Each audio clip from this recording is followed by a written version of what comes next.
In this short tutorial, I am going to show you how to upload photos on the DeepSeek AI application. It's simple and easy. So let's get started.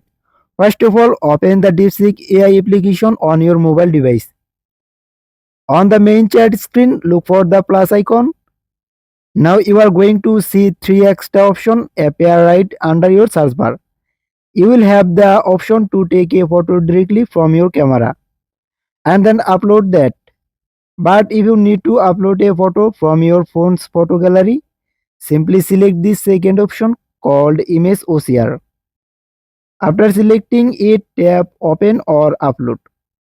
Your photo will now appear in the chat interface, ready for interaction. You can type a message or ask a question about the photo, like can you describe this image? And that's it. You have successfully uploaded a photo to the DeepSeek AI application. If you found this video helpful, don't forget to like, share and subscribe to our channel.